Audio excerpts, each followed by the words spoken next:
Welcome to EB-5 Investment Voice, where attorney insights intersects with immigration investments.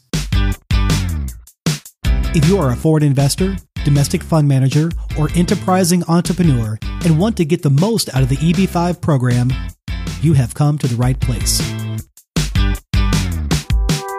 I'm Mark Deal, and I'll be your co-host on this journey. I'm joined by your host, Mona Shaw, and other attorneys at Mona Shaw & Associates, as well as immigration leaders from around the world. So let's get into EB-5 Investment Voice. You know, Mona, when I talk to other people about podcasting and then I do a podcast, they ask me, well, what topic do you do? And when I mention EB-5, they ask me, what? And I explain them the EB-5 market and how it's such a niche market and niche industry. And we've done about 100 episodes. It surprises a lot of people. It's a shrinking market, but I think it's also pretty focused. It is shrinking, Mark. And yes, we've done 100 podcasts. And quite frankly, we can easily do another 300 with the topics and the areas because interestingly, one topic might have 15 different outlooks. And you've heard it yourself. We've asked the same developer the same question, and we've had so many different interpretations. Mm-hmm. That's with any area of law, but EB-5 itself, because of the complex nature of EB-5, the fact that we're talking business, corporate, investment, immigration, politics, mm-hmm. There's a lot involved. And you're right, there's not a lot of resources. Market is shrinking. As we can see, the market itself has shrunk. However, I would say, and I would argue, that some of the resources that we have out there now are better than ever. That's right, Mona. And today we're going to be talking about one of those new resources, specifically the EB-5 Marketplace. And with that, allow me to introduce you all to Kurt Royce. Kurt is the president of EB-5 Marketplace, a platform of EB-5 investments, which includes due diligence, site visit videos, strength and risk analysis, as well as deal ratings. Kurt has moderated the influential EB-5 Securities Roundtable since 2016 and the EB-5 Immigration Lawyers Roundtable since 2018. Kurt was the host of a bi-weekly EB-5 webinar series from 2015 to 2017, which covered securities matters as they relate to the EB-5 immigration program. Now, in 2020, he joins us on EB-5 Investment Voice. Kurt, welcome to the show. Thank you, Mark.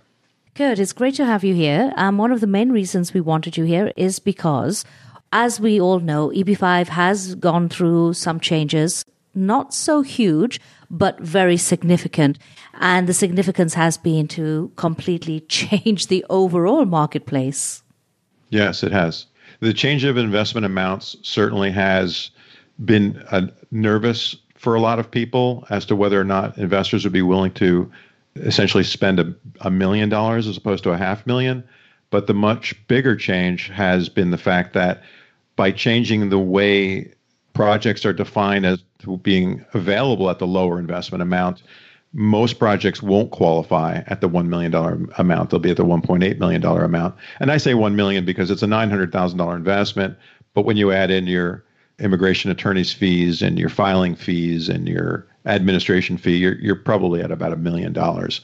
So it's a contraction of the number of investments that are actually available at that $1 million level, in addition to this doubling of the investment amount.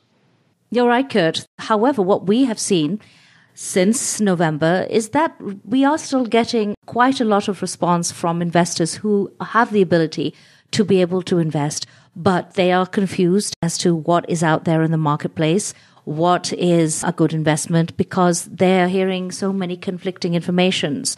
One of the initial points that I just brought up with Mark was the fact that there are very few resources for news and updates. So I do know that you do run a weekly newsletter, EB-5 Weekly, I believe? That's correct. And on that newsletter, do you yourself write the articles or get the information? How do you update your information? Well, I am pretty familiar with a lot of the people in the industry. I have the benefit of having relationships with a lot of people. So I know what's typically getting published. And in addition to that, we have subscriptions to a number of news outlets. So what we do on a weekly basis is we review all of the news stories that are coming out. We determine what we think are the most pertinent.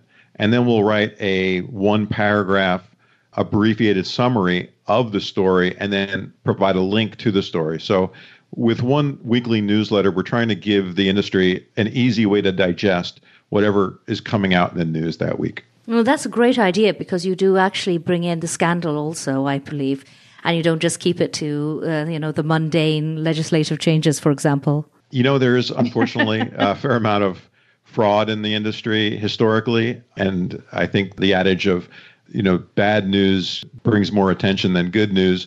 So we do cover a lot of stories on JPEAK and the continuing saga of that project. And we do still see a lot of fraud cases involving the Chinese investors. But it's not really what I like to focus on. I'm really much more interested in where this industry is at.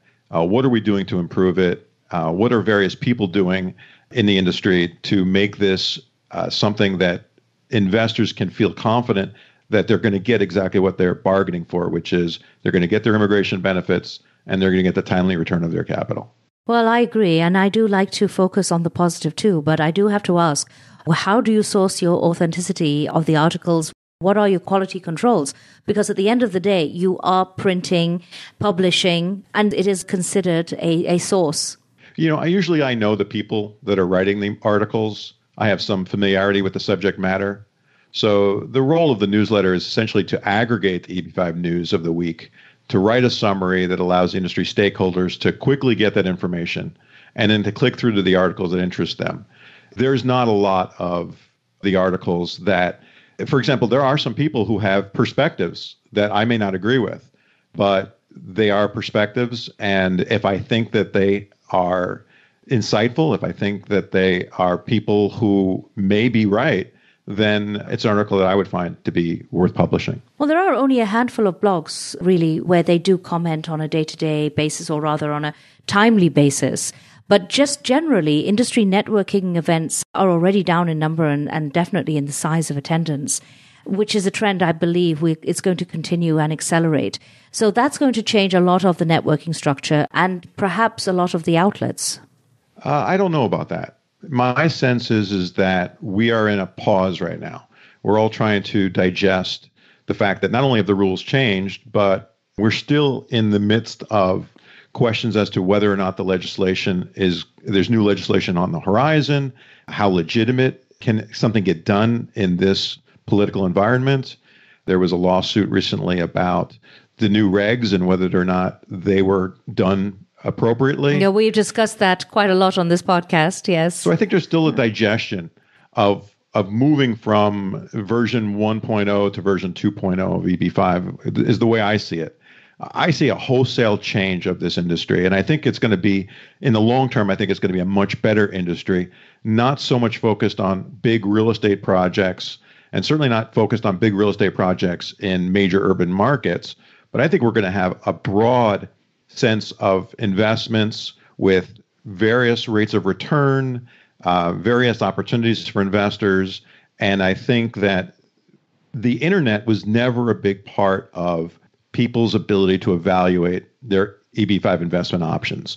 And that had a lot to do with the fact that this program started in China and was controlled by the Chinese agents who controlled the information. And in my case, I noticed that the website that we had put together in 2013, it would take a minute and a half to load in China. If it even was allowed to come up in China, because that was the other big issue. So many websites were blocked. Right. So for many years, not only did they control the information, but most of the stakeholders in industry were familiar with that market. That was the market they had built their business on. Yeah. So building a marketplace, a digital marketplace, really didn't have much desire in the industry. Now, when the Indians got involved, that began to change. Right.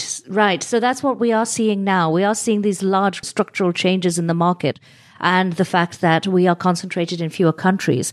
And most of these countries are English-speaking countries who are more internet savvy, one being the Indians. Right. Not only are they savvy investors, they wanted a rate of return that was reasonable, commensurate with the risk they were taking.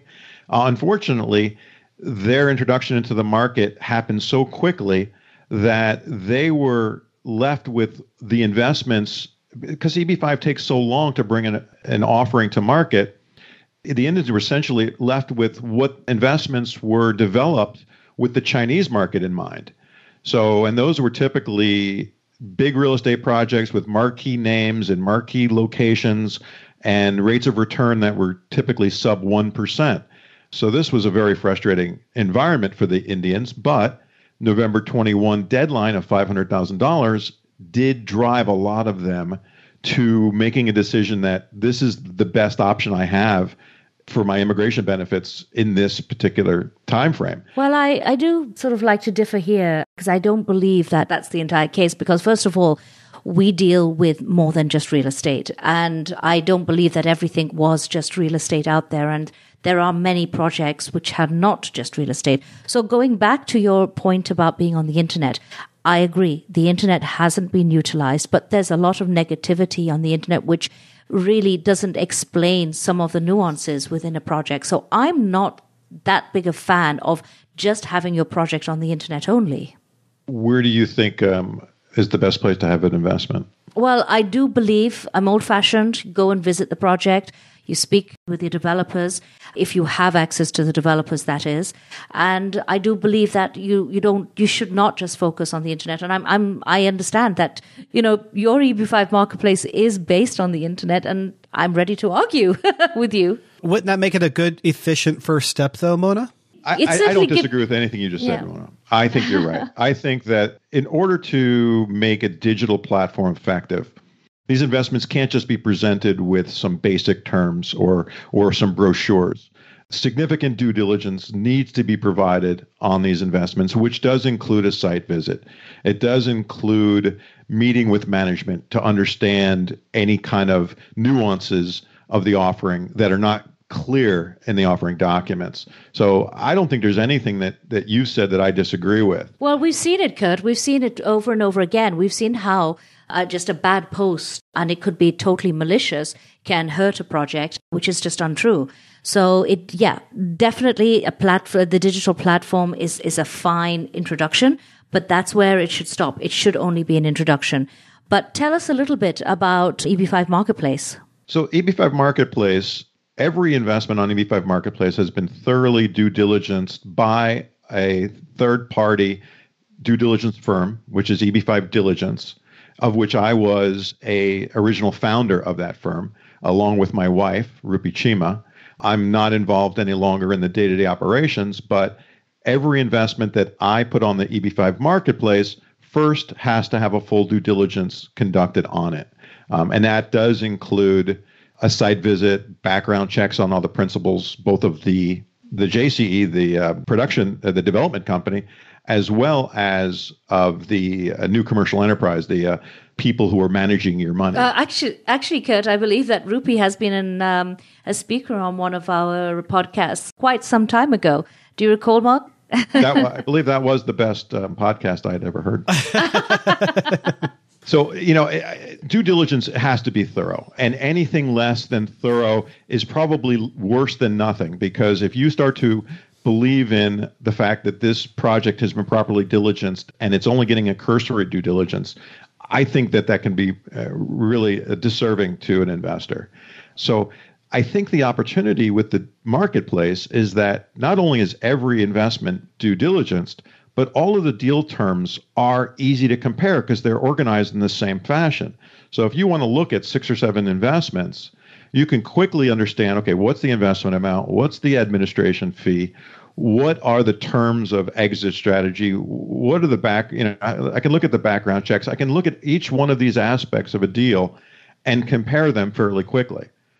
So that's the power of the internet to me. Well, yes, but that is also projects that you have managed to put in the EB-5 marketplace.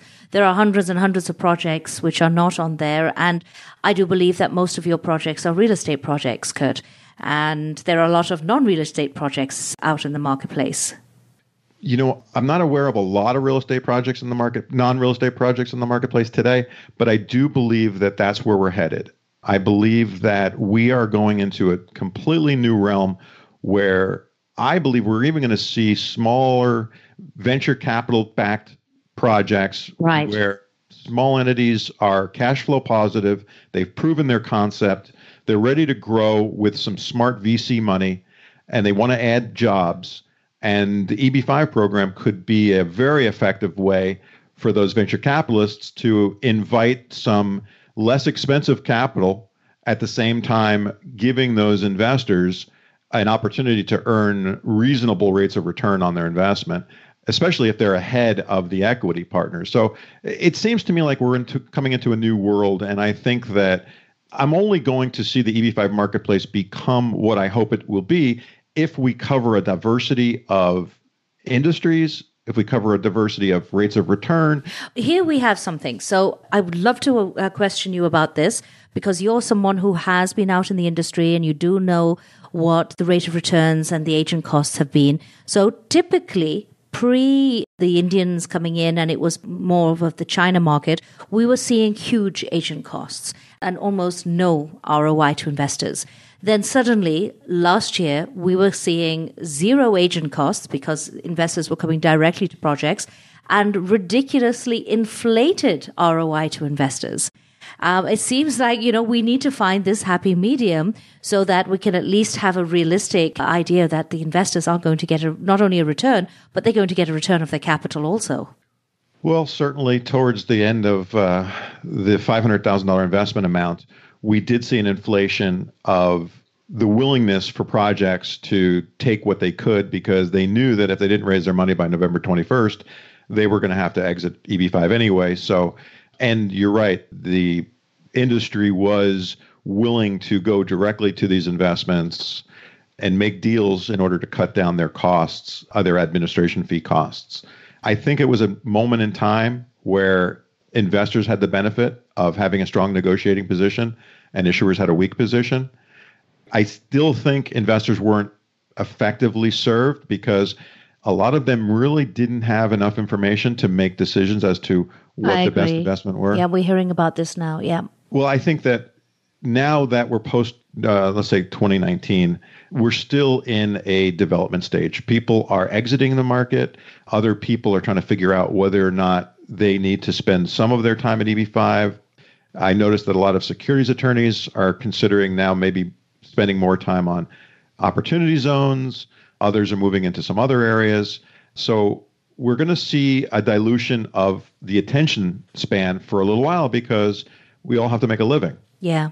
But I also think that it's a really exciting time. And we're going to, I think, bring businesses into the fold that didn't really have a chance to compete with marquee projects, certainly didn't have the ability to travel around the world looking for investors, offering agents the, as you said, excessive fees that they were charging in order to get an audience with their investors.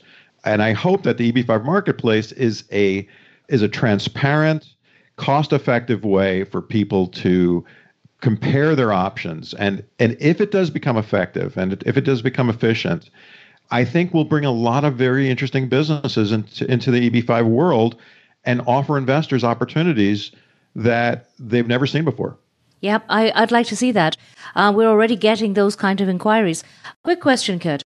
Prior to November 21, the typical administrative fee was anywhere between 55 and 65,000. Now that we're seeing 900 plus, are you seeing an administrative fee of 90,000 with agents demanding a whole 90,000 fee plus back-end points? Well, I don't see agents demanding anything yet because very few people have been able to get investors to a point where they're ready to sign. Well, I actually have seen this. I mean, I've already heard from, we are getting, we've heard these demands from Korean agents as well as Vietnamese agents who are demanding 90,000 plus back-end points.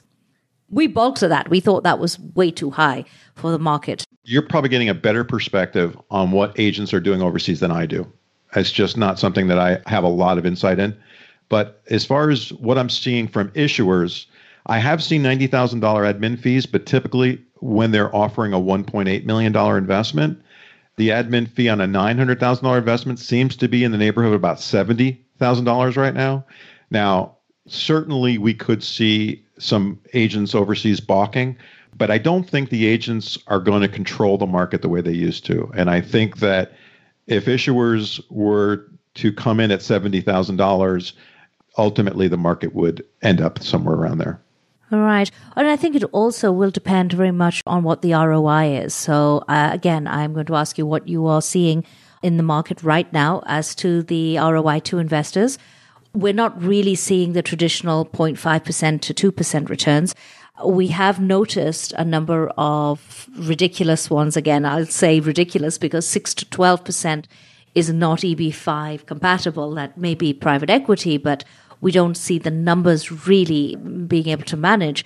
And we are advising more on the 4 to 5%.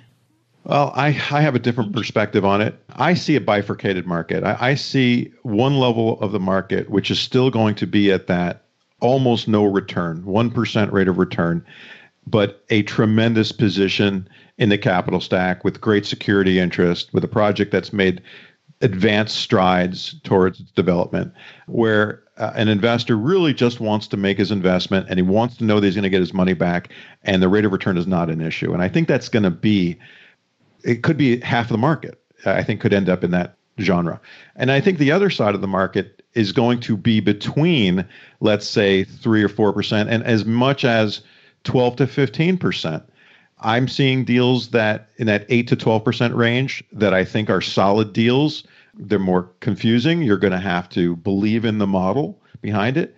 You're also going to see oil and gas and solar energy coming into the market, and those investors are willing to pay above 10% to investors to get them in because the rates of return can be very high, but the risk can be very high as well. To me, the critical aspect is make sure that whatever investment you select, you have a high degree of confidence in the immigration benefits, number one.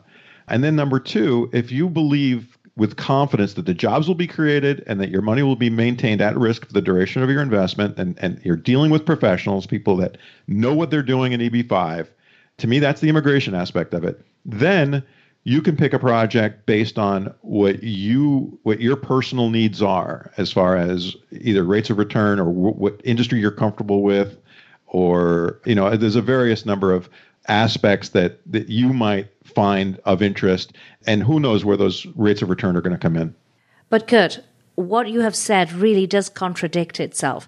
We are talking about an investment at risk and no guarantee. Are you talking about a low-risk investment as opposed to a high-risk? And what kind of project would you put there as an example? So the at-risk component of EB-5 means that the investor's money must be at risk.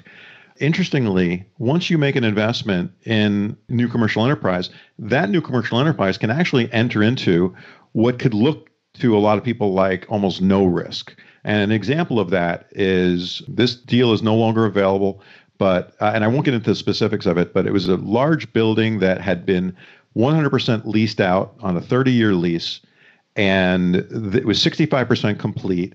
And the developer was a multi-billion-dollar developer, and they put up a personal guarantee that they would repay anyone at any time, whether they got their EB-5 petition denied or they guaranteed that they would get their money paid back. The loan would be paid back to the NCE, I should say. Yeah, I was going to jump in that you had to be very careful. The minute you say the word personal guarantee, that's just not allowed.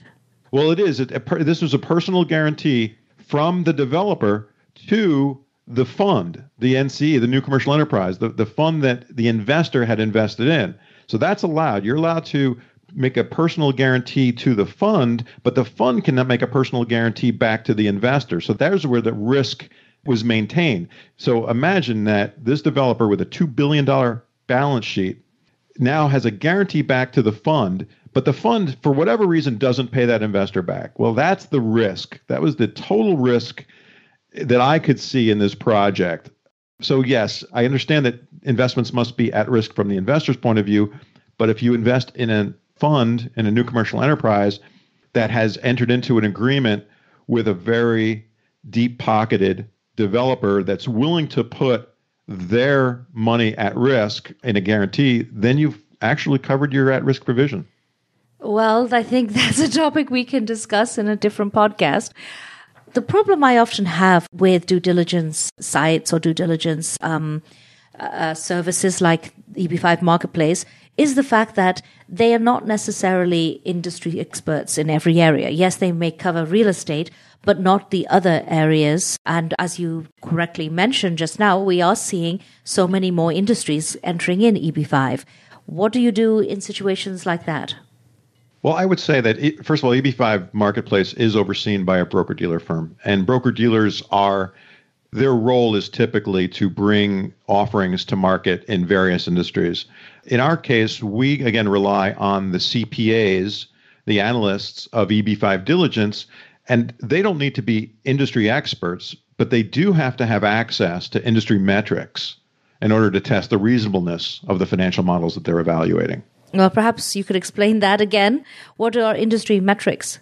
Industry metrics would mean if you are looking at a hotel, then you want to make sure that you understand the metrics of what makes a hotel profitable. If you're looking at, let's say, a new technology and they're projecting financial forecasts, financial pro formas about what they can accomplish, you're going to look at what have they accomplished to date, and you might be looking at other participants in the industry to see what they've been able to accomplish. So you're basically doing the same kind of financial analysis that any investor would do. So, Kurt, what you're saying is the key operating parameters or the key operating metrics may be different from industry to industry, like occupancy rates for real estate like hotels or inventory turnover rates for other relevant industries.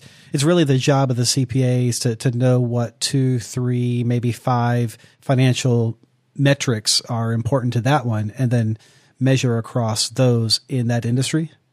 That's right, Mark. When it comes to due diligence on EB-5 projects, you've obviously got a number of things. Like you wanted to verify that all material agreements have been entered. So you want to review those. You want to do background checks. You want to discuss exit strategies. You want to discuss immigration aspects. And then when it comes to the industry itself, you want to be able to look at the market feasibility study. And you also want to be able to do a sensitivity analysis. So you want to know, okay, if they hit their benchmarks, if they hit the projections, then this is where we're at. But what if they were to come up short? And how short do they have to come before they start to not be able to meet their projections and not to be able to make payments back to the NCE in this case? So, for example, like a 10% variance on one of their key operating parameters, if that results in like an 80 or 90% variance on the risk, that'd be extremely sensitive and probably pretty risky. Extremely sensitive. That's right. So, Mona, I know when you and I were talking at the top of the show, really what we were kind of getting at is, are digital platforms effective? And you kind of mentioned yourself, investors need to go out and they need to look at and check out the project. And I know that the EB-5 Marketplace has these videos and these risk analysis. And I agree, Mark. I will stand by the fact that, unfortunately, with the internet today, we have been prone to so-called fake news, and there may be a rival project which has put something negative about the project that you're looking at. And it's very difficult to just judge by the internet alone. But the wonderful thing about EB-5 Marketplace is that you're not just dealing with the internet. You are dealing with a live person. Correct, Kurt? Well, certainly you're dealing with a registered broker-dealer. So the marketplace is a tool that people use. Just to give you a genesis of how it began, when I used to try to serve my clients, I would typically give them 3 or 4 due diligence reports. And these reports were about 30 to 40 pages. And this is a distillation, remember, of all of the offering documents. It had references to the regional center's designation letter. It had references to the market feasibility study, to the employment studies. So all of this was distilled down to 40 pages. And I figured with 3 or 4 of these reports, investors are going to feel very empowered to make a smart decision. And what I discovered was they weren't even reading those reports. And so the marketplace came about because I realized that I needed to even simplify it further. And so what we've done is we've migrated most of the major terms into a digital format so that now people can jump from term to term and from deal to deal and make comparisons.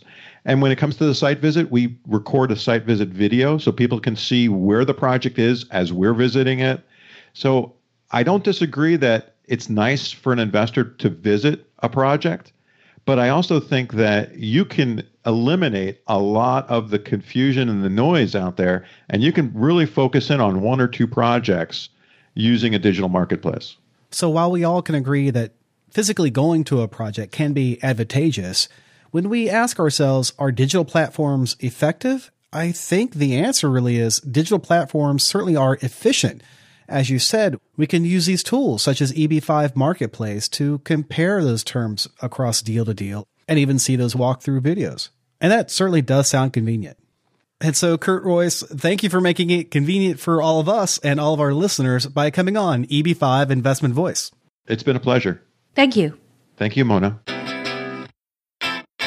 Thank you for being with us today on EB-5 Investment Voice.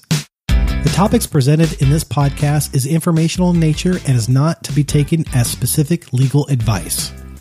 If you have questions on the topics presented in this episode or other investment immigration needs, please contact Mona Shaw & Associates. Mona and her attorney staff can be reached at mshawlaw.com. That's MSHAH law.com. Make sure you don't miss our next episode focusing on a different aspect of the EB-5 program by subscribing to the podcast. While you're at it, leave us a rating on iTunes. If you really found this episode valuable, share it with someone else that could benefit from this information. Until then, I'll see you on the next episode of EB-5 Investment Voice.